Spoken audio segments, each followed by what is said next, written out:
Of course, the main characters are always going to be the focus of any TV show. After all, the story revolves around them.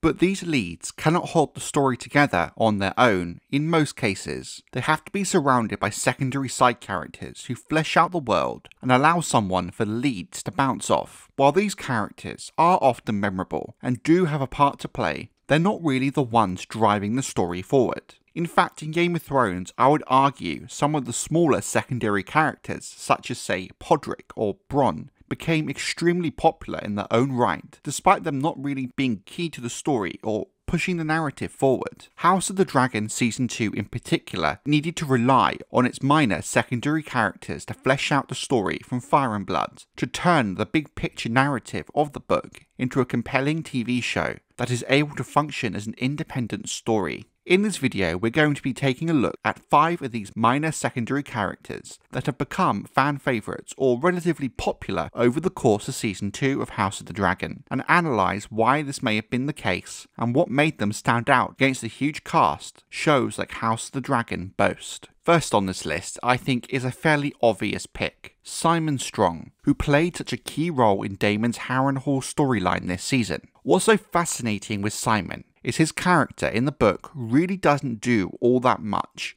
and is of very little note for the most part, especially during the weeks that Daemon holds Harrenhal, while of course that it is symptomatic of Fire and Blood, not really documenting what, if anything, happened during Daemon's time there. Simon provides a bit of light-hearted comic relief in what would have been one of the darker, more dour storylines this season. His relationship with Daemon is just fun to watch, as Simon does his best to placate Daemon while he genuinely tries to help him rally the Riverlords. But I think a reason this character works so well has very little with how he was actually written, but how both the directors and, more importantly, the actor interpreted the character and the script. So Simon Russell Beale 100% understood the assignment when it came to Simon and his role in the story. He stood out and created this endearing character without overshadowing the narrative he's part of and Daemon's role in it. It's the true definition of supporting acting, and frankly, given Sir Simon's acting credits, it is not surprising he has the skill to do this. His background performing Shakespeare to me also really stands out when looking at how he played Simon Strong, namely how he understood his role in the story and the role Simon had to play in it. His approach to the humour of Simon also came across as very Shakespeare. Once again,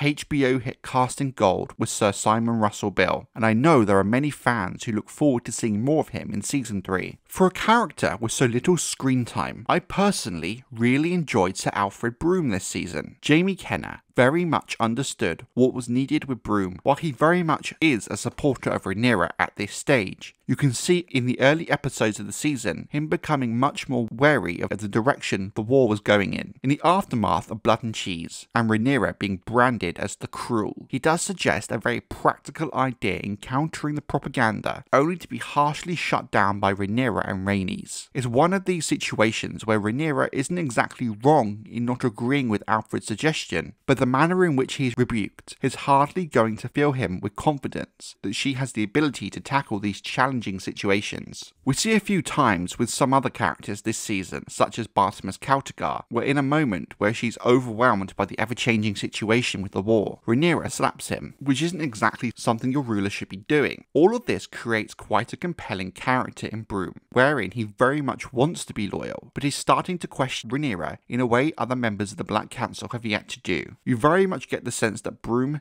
doesn't want to go down this path, and when he approaches Daemon in the final about him claiming the crown for himself, he is doing so out of desperation with the current situation and direction of the war. I think at this stage, the way Jamie Kenner has played Broome is not so much as disloyal, but rather pragmatic. If you're a book reader, you know how key Broome is going to be to the narrative during the next stages of the war, and I was surprised how on the nose the show has been with Broome's character. But given how they're going to have to adjust how the story is told in the show, due to much of Alfred's role in the book being technically a flashback, so thus I'm very interested how his book plot will now play out in the show, given his conversation with Daemon about claiming the throne, and if this will have any effect on things in Season 3. There are elements to his story and character character that don't make a whole lot of sense in the show. For me, sending him to Harrenhal in the first place being one of them, it was quite contrived. But for the most part, I found Alfred a compelling character for the little we saw of him, and I'm interested to see how he's managed in future seasons, with the role again really elevated from the book with some very good casting. So Steffon Darklyn is a character I never really had much of an opinion of before House of the Dragon. Like Simon Strong, there isn't really too much information about him in Fire and Blood, but he is arguably one of Rhaenyra's most loyal supporters, abandoning King's Landing at Viserys' death to go to Dragonstone to join her Queensguard. I think it would have been quite jarring in the show if they had tried to have him claim Sea Smoke during the sowing of the Dragon Seeds without any real build up to it. By spending a bit more time with Steffon during the first half of the season, we as viewers get to see just how loyal Steffon is. Rhaenyra's plan to sneak into King's Landing is frankly risky and dangerous, with it more likely than not ending in failure and Steffon's death, but he agrees to go with Rhaenyra without any question or hesitation. All this leads to Rhaenyra asking him to try and claim Sea Smoke. There is much more to this scene than just her trying to find a person with Targaryen blood to try and claim a dragon, but is also Rhaenyra expressing her trust in Steffon, that while he is very distantly related to House Targaryen, she would trust him enough with the power that is a dragon. And for Steffon's part, despite how rightly mad this plan is, like with the trip to King's Landing, he agrees without question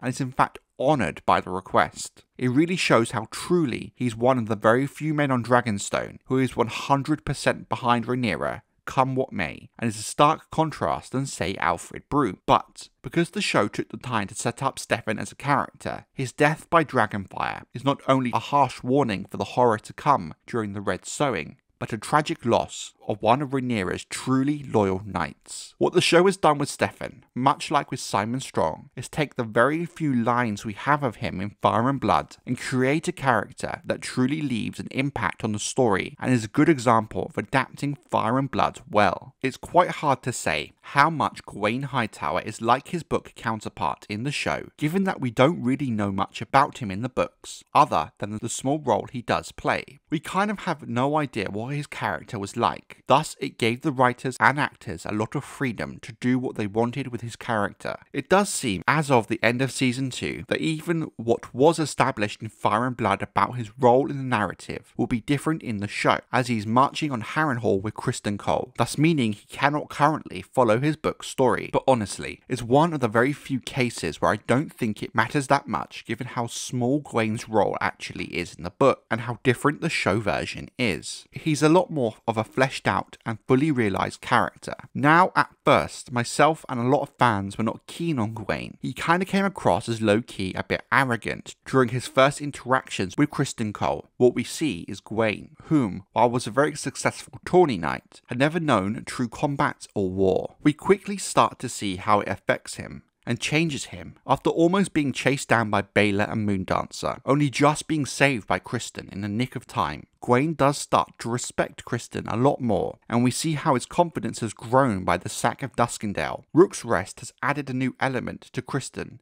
and by extension Gwayne's character, that wasn't really present in the book. Namely that via them, we really get to see the horrific look at what went down on the ground. We see the true impact of the Dance of the Dragons. It very much changed Criston Cole as a person, with the only person left he can really relate to being Gwayne Hightower, whom also has witnessed what happened. Now, as some have rightly pointed out, Gwayne and Criston's last scene this season, when he confronts Criston about his relationship with Alicent, does seem a little bit off. I do think this may have been one of the scenes hastily rewritten after the season was cut down to 8 episodes, and before the writer's strike, as the lead into it was extremely abrupt to the point it was distracting. However, if we do put that aside for a moment, the actual content of the scene and the message we take away from it really shows how PTSD is affecting Criston, and to some extent Gwayne too. To me, it also shows how Gwayne is also going to be a really good foil for Criston, and I do wonder what his role is going to be in Season 3, given how different he is now from the books. Will he somehow make it back to King's Landing, or is he going to be there to give Criston someone to bounce off? Kinda like Jaime and Bronn in Game of Thrones. All I can say is, given where the character started this season and where we have ended up, I am surprised how much I'm looking forward to seeing more of Gwayne. Now, my final pick is a bit of an odd one, but bear with me. Cheese's dog. I genuinely loved every time he was on screen this season, even if it was just little cameos. It's just one of those silly little things that is kind of inconsequential, but at the same time speaks to a lot of the issues with the show itself this season. First off, let's be real here. Cheese's dog is by far the most loyal character in King's Landing this season, by far. Even when he's being violently assaulted by his owner, he showed a depth of loyalty to Cheese that no Lord of Westeros would ever understand. God knows how long he waited by Cheese's body after he was hanged, with him even following it on a cart as it's taken away. He low-key even has a small character arc.